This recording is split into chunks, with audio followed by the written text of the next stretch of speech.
कैसी गांव में एक बहुत बड़ा जमींदार रहता था जिसे अल्लाह ने बेशुमार नेमतों से नवाज रखा था। उसके पास वसी और अरीज जमीनें थीं, शानदार मकान और ऐसे बाग थे जिनमें हर मौसम के फल पैदा होते। गाय, भैंसों, बैल और एक अरबी नस्ल के गधे समेत उसके पास कई कीमती जानवर थे। बैल से खेतों में हल चलाने का काम लिया जाता, जबकि गधा जमींदार की सवारी के लिए मखसूस था। एक दिन इत्तेफाक से एक फकीर उधर आ निकला। जमींदार चूंकि नरम दिल और रहम पसंद इंसान था, उसने फकीर की बड़ी खातिरदारी की, उसे अपने घर में ठहराया और खाने पीने और आराम का बेहतरीन इंतजाम किया। चंद दिन बाद जब फकीर वहां से रुखसत होने लगा तो जमींदार से बोला, चौधरी, तुमने मेरी जो खिदमत की है मैं उसे कभी नहीं भूलूंगा। मेरे पास तुम्हें देने को कुछ नहीं, मगर मैं तुम्हें एक ऐसा इल्म दे सकता हूं जो दुनिया में बहुत कम लोगों के पास होता है। मैं जानवरों और हैवानों की बोलियां समझता हूं। अगर चाहो तो ये इल्म मैं तुम्हें सिखा दूं, मगर एक शर्त है कि तुम ये राज कभी किसी को नहीं बताओगे। अगर तुमने ऐसा किया तो तुम जिंदा नहीं रह सकोगे। जमींदार ने फौरन वादा किया कि वो ये राज किसी पर जाहिर नहीं करेगा और फकीर का एहसान उम्र भर याद रखेगा। फकीर ने उसे वो इल्म सिखाया और रुखसत हो गया। अब जमींदार जानवरों की जबान समझने लगा। बैल सुबह से शाम तक खेतों में हल चलाता और जब घर वापस आता तो उसे सिर्फ भूसा खाने को दिया जाता, जबकि गधे के आगे हमेशा हरी घास और चने का दाना रखा जाता। बेचारा बैल ये सब देखता मगर कुछ कह नहीं सकता था। एक दिन जब वो थका हारा वापस आया तो गधे ने पूछा, भाई, आज तुम इतने लंगड़ा कर क्यों चल रहे हो? बैल ने थके हुए लहजे में कहा, गधे भाई, आज बहुत काम पड़ा। जब जरा रुकता तो नौकर लाठी से मारता। मेरी टांग में चोट लग गई है। खैर, अपनी अपनी किस्मत। गधा खामोश हो गया। कुछ दिनों बाद जमींदार ने बैल के लिए गधे के करीब ही नई खुरली बनवा दी ताकि दोनों पास पास रह सकें। अब जब भी वक्त मिलता दोनों आपस में बातचीत करते। एक रोज गधे ने देखा कि बैल बहुत उदास और खामोश है। उसने पूछा, क्या बात है बैल भाई, आज तुम चुप चुप क्यों हो? बैल ने आ भरकर जवाब दिया, आज फिर लाठियां पड़ी हैं, बदन टूट रहा है। गधा फौरन बोला, सच कहूं तो तुम्हारी हालत देखकर दिल दुखता है, मगर अफसोस कि मैं कुछ कर नहीं सकता। बैल ने नरमी से कहा, कोई मशवरा ही दे दो कि चंद दिन आराम कैसे मिले। गधा थोड़ी देर सोचकर बोला, एक तरकीब है, जब हल वाला आए तो बीमार बन जाओ और आंखें बंद करके खड़े रहो। अगर खेत में ले जाए तो जमीन पर बैठ जाओ, चाहे वो जितना भी मारे, लेकिन उठना ना। घर वापस आए तो चारा भी ना खाना। जब तुम ना खाओगे तो वो समझेगा कि तुम बीमार हो और वो कुछ दिन तुम्हें आराम देगा। बैल ने यह तरकीब पसंद की। जमींदार जो करीब से गुजर रहा था इन दोनों की सारी गुफ्तगू सुन चुका था। वो मुस्कुराया और चुपचाप वहां से गुजर गया। शाम को जब चारा डाला गया तो बैल ने बमुश्किल 2 नवाले खाए और फिर चुप हो गया। अगली सुबह जब नौकर आया तो बैल बिल्कुल सुस्त पड़ा था। वो दौड़ता हुआ मालिक के पास गया और बोला, मालिक, बैल बीमार लगता है, न खाता है न चलता है, खेत कैसे जोतूं? जमींदार ने मुस्कुराकर कहा, दूसरा बैल लाने की जरूरत नहीं, गधे को हल में लगा दो। यह सुनकर गधे की शामत आ गई। वो जो हमेशा आराम करता था अब दिन भर हल में लग गया, मार खाई, थक गया और शाम को जब वापस आया तो बैल ने खुशी से उसका शुक्रिया अदा किया। गधा चुप रहा। उसके दिल में अफसोस और पछतावा था कि उसने खुद अपने लिए मुसीबत मोल ली। दूसरे दिन सुबह हुई तो फिर हल वाला आया और हस्बे मामूल गधे को पकड़कर खेतों में ले गया। गधा दिल ही दिल में सोच रहा था कि क्या मुसीबत गले पड़ गई है, काश कल वाला मशवरा न दिया होता। सारा दिन वो धूप में हल खींचता रहा, मिट्टी में लथपथ हो गया, प्यास से जबान खुश्क और जिस्म पसीने से तरबितर हो गया। शाम को जब वो थका हारा वापस आया तो बैल ने हस्बे आदत मुस्कुराते हुए कहा, भैया, तुम्हारी मेहरबानी से आज मैंने जी भर के आराम किया। तुम्हें अल्लाह खुश रखे, तुम्हारी उम्र दराज हो। बैल की ये बात सुनकर गधे के दिल में गुस्से और पछतावे की लहर दौड़ गई, मगर वो खामोश रहा। रात को जब दोनों खड़े थे तो गधे ने सोचा कि अब तो कुछ ना कुछ करना ही पड़ेगा, वरना मेरी तो जान ही चली जाएगी। अगले दिन फिर सुबह सवेरे हल वाला आया और गधे को पकड़कर खेतों की तरफ ले गया। जमींदार भी दूर से देख रहा था और हंस रहा था। कि अपने ही चालाकी के मशवरे ने गधे को कैसा सबक सिखाया है। सारा दिन गधा पसीने में शराबुर रहा, लाठियों की चोटें खाता रहा और थकन से चूर चूर होकर शाम को वापस आया।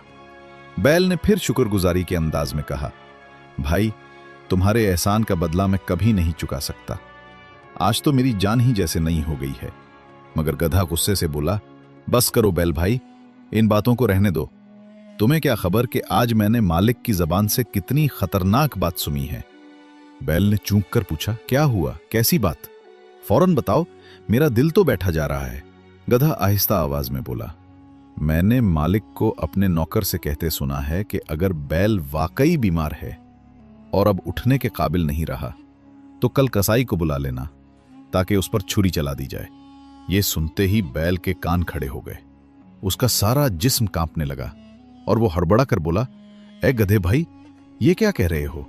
अगर वाकई ऐसा हुआ तो मेरी तो जान ही चली जाएगी। अब तुम ही कुछ बताओ कि मैं क्या करूं? गधा फौरन बोला, मैं तो तुम्हारा खैरख्वाह हूं। मेरा मशवरा यह है कि तुम फौरन तंदुरुस्त बन जाओ। अभी से चारा खाना शुरू करो, परात साफ कर दो और सुबह जब हल वाला आए तो खुशी खुशी उसके साथ चले जाना। बैल ने यह बात सुनकर फौरन परात की तरफ मुंह किया और चारा खाना शुरू कर दिया। जमींदार, जो हस्बे मामूल ये सारी गुफ्तगू सुन रहा था, अपने दिल में हंसी रोक न सका। उसने सोचा, वाकई गधा कितना नासमझ है, खुद मुसीबत में फंस गया और अब बैल को बचाने के चक्कर में फिर बातें बनाने लगा। रात भर बैल ने खूब पेट भरकर खाया और अगली सुबह जब जमींदार अपनी बीवी के साथ बैल के पास पहुंचा तो बैल फुर्ती से उछलने लगा, दुम हिलाने लगा। जमींदार ने हल वाले को बुलाया और कहा, लो देखो तो, ये तो बिल्कुल ठीक है। कल तक बीमार था और आज नाचने लगा है। हल वाले ने बैल को खोला तो वो खुशी खुशी चल पड़ा, अकड़ता हुआ, जैसे कभी बीमार था ही नहीं। ये देखकर जमींदार और उसकी बीवी हंसने लगे। जमींदार के दिल में ख्याल आया कि काश वो अपनी बीवी को बता सके कि दरअसल जानवरों की जबान समझने के इल्म की वजह से वो ये सब जानता है। मगर उसे फौरन फकीर की बात याद आ गई कि अगर ये राज किसी को बताया तो वो जान से जाएगा। लिहाजा वो चुप रहा, मगर हंसी उसके चेहरे से छुप ना सकी। उसने बीवी को कुछ ना बताया, सिर्फ इतना कहा, कभी कभी जानवर भी इंसानों से ज्यादा अकल दिखा देते हैं। बीवी ने हैरत से देखा, मगर कुछ समझी नहीं। गधा अब समझ चुका था कि अपनी चालाकी के चक्कर में उसने खुद को मुसीबत में डाल दिया है और उसकी नेकी उल्टी पड़ गई। अब वो दिल ही दिल में पछता रहा था कि कभी दूसरों के मामलात में दखल नहीं देना चाहिए, क्योंकि अंजाम अक्सर खुद पर ही उलट पड़ता है। अब जमींदार के घर के हालात कुछ यूं हो गए कि बैल दोबारा तंदुरुस्त होकर पहले की तरह खेतों में काम करने लगा और गधा अभी तक अपने थकन भरे दिनों को याद करके अफसोस करता रहता। बैल रोज सुबह खुशी खुशी हल खींचने जाता, दुम हिलाता और शाम को आकर मजे से भूसा खाता। अब वो पहले से ज्यादा मुतमईन था और कभी कभार गधे से कहता, भैया तुम्हारा बड़ा एहसान है, तुम्हारी बदौलत मेरी जान बच गई। लेकिन गधा ये सुनते ही मुंह दूसरी तरफ कर लेता, क्योंकि अब वो बैल की बातें सुनकर जलता और गुस्से में कुछ कह भी ना पाता। जमींदार के लिए ये सब कुछ एक तफरीह बन गई थी। वो अक्सर छुपकर दोनों जानवरों की बातें सुनता और दिल ही दिल में हंसता। उसके लिए अब ये एक खेल सा बन गया था कि जानवरों की बोलियों को समझकर उनके ख्यालात से लुत्फ उठाए। एक दिन जमींदार की बीवी ने शौहर को देखकर पूछा, चौधरी, तुम अक्सर यूं मुस्कुराते क्यों रहते हो? कभी खुद से बातें करते हो और कभी हंसते हो, आखिर राज क्या है? जमींदार ने चूक कर बीवी की तरफ देखा। वो फकीर की बात याद करके घबरा गया, क्योंकि उसे याद था कि अगर उसने ये राज किसी को बताया तो वो जिंदा नहीं बचेगा। बीवी चूंकि समझदार मगर जिद्दी मिजाज की थी, उसने कहा, मैं देख रही हूं कि कुछ ना कुछ बात है जो तुम मुझसे छुपा रहे हो, तुम्हें कसम है सच बताओ। जमींदार ने टालने की कोशिश की मगर बीवी ना मानी। जमींदार ने टालने की कोशिश की मगर बीवी ना मानी। वो नाराज हो गई और बोली, अगर तुम मुझे सच नहीं बताओगे तो मैं खाना नहीं खाऊंगी। जमींदार के लिए अब मामला संगीन होता जा रहा था। उसने बीवी को मनाने की हर मुमकिन कोशिश की मगर वो जिद पर अड़ी रही। जमींदार अंदर ही अंदर परेशान था। वो दिल ही दिल में कहता था कि राज जाहिर ना हो, मगर बीवी की जिद देखकर वो बेबस हो गया। आखिर एक दिन उसने कहा, ठीक है, कल सुबह तुम्हें वो बात बता दूंगा जिसके लिए तुम जिद कर रही हो, मगर आज मुझे आराम करने दो।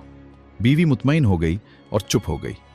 जमींदार सारी रात करवटें बदलता रहा। उसे फकीर की वो बात याद आती रही, अगर तुमने ये राज किसी से कहा तो तुम जिंदा नहीं रह सकोगे। उसका दिल धड़कने लगा। वो सोचता कि बीवी को सच बताए या अपनी जान बचाए। सुबह की अजान के साथ ही जमींदार की आंख खुल गई, मगर नींद जैसे आंखों से रूठ चुकी थी। वो सारी रात सोचता रहा था कि अपनी बीवी को राज बताए या चुप रहे। उसने दिल में कई बार फकीर की वो बात दोहराई, अगर तुमने ये राज किसी को बताया तो फिर तुम जिंदा नहीं रह सकोगे। उसके दिल में खौफ और इस्तिराब की एक लहर दौड़ गई। जब वो बाहर सहन में आया तो उसने देखा कि बैल, गधा, मुर्गा और मुर्गी सब अपनी अपनी आवाजों में कुछ बातें कर रहे थे। उसने गौर किया तो मुर्गा अपनी मुर्गी से कह रहा था, मेरी जान, मैंने तो अपनी जिंदगी में कभी ऐसी बेवकूफी नहीं देखी। मालिक मरने जा रहा है और सिर्फ अपनी बीवी की जिद के आगे झुकने के सबब। मुर्गी ने हैरत से पूछा, फिर वो क्या करे? बीवी जिद कर रही है, रो रही है, धमकियां दे रही है, वो बेचारा क्या करे? मुर्गे ने फखर से गर्दन अकड़ाते हुए कहा, मैं होता तो उसे सबक सिखाता। मेरी बीवी अगर ऐसी जिद करती तो मैं उसे 2 थप्पड़ मारता, वो फौरन सीधी हो जाती। ये इंसान भी अजीब हैं, अपनी अकल छोड़कर दूसरों के रोने धोने में बह जाते हैं। ये बात सुनकर जमींदार को एक झटका सा लगा। उसे अपनी हालत पर हंसी भी आई और शर्म भी। उसने सोचा, ये तो एक मुर्गे को भी मुझसे ज्यादा अकल है। वो वापस अंदर आया। बीवी जाग चुकी थी और उसके इंतजार में बैठी थी। जैसे ही जमींदार कमरे में दाखिल हुआ, बीवी बोली, चौधरी, आज तो तुम्हें वो राज बताना ही पड़ेगा, वरना मैं तुम्हारे साथ कभी बात नहीं करूंगी। जमींदार ने हल्की सी मुस्कुराहट के साथ कहा, मेरी जान, तुम्हें मालूम है ना मैं तुमसे मोहब्बत करता हूं, मगर कुछ बातें ऐसी होती हैं जो कही नहीं जा सकती, वरना नुकसान हो जाता है। बीवी ने फिर रूठ कर मुंह फेर लिया। जमींदार ने गहरा सांस लिया, फिर हंसकर बोला, अच्छा, अगर तुम इतनी ही जिद्दी हो तो पहले मेरे लिए नाश्ता तो बना दो, फिर सब कुछ बताता हूं। बीवी खुश हो गई और बावर्ची खाने में चली गई। जमींदार बाहर आया और मुर्गे के पास खड़ा हो गया। उसने सोचा कि मैं भी अपनी बीवी को थोड़ा सा सबक सिखाऊं ताकि वो जिद करना ही छोड़ दे।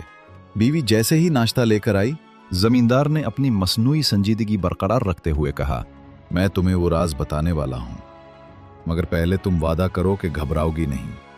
बीवी ने फौरन कहा, हाँ हाँ, मैं वादा करती हूं।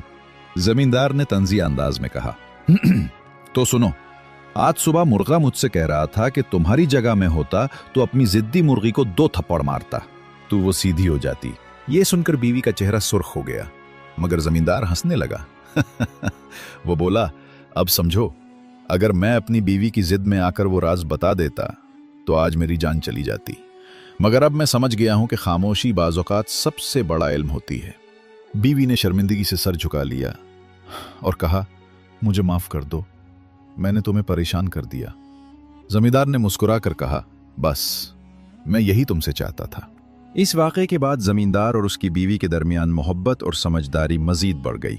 जमींदार ने उस दिन के बाद कभी भी जानवरों की बोलियां समझने का इल्म किसी के सामने जाहिर न किया। बैल और गधा अपनी अपनी जिंदगी में मशगूल रहे। बैल अब ज्यादा समझदार हो गया था और गधे ने सीख लिया कि दूसरों के काम में दखल देना अक्सर नुकसानदेह होता है। जमींदार अक्सर शाम के वक्त सहन में बैठकर अपने जानवरों की बातें सुनता और मुस्कुराता। वो सोचता कि इंसान अगर जानवरों से कुछ सीख ले तो दुनिया कितनी आसान हो जाए। बैल की सादगी, गधे का तजुर्बा, मुर्गे की दानाई और यहां तक कि फकीर की नसीहत, ये सब उसके दिल में ऐसे नक्श हो गए कि वो अक्सर अपनी जिंदगी के फैसले इन्हीं बातों से रहनुमाई लेकर करता। वक्त गुजरता गया, जमींदार बूढ़ा हो गया, मगर उसके लबों पर हमेशा एक ही बात रहती, जिसका काम उसी को साजे, और अक्लमंद वही है जो अपनी जबान और राज पर काबू रखे। यूं गांव के लोग अक्सर जमींदार की कहानी सुनकर हंसते भी और सीखते भी कि जिंदगी में कभी नेकी दिखावे के लिए नहीं करनी चाहिए और कभी ऐसे राज जाहिर नहीं करने चाहिए जो खुद इंसान की जिंदगी के लिए कीमती हों।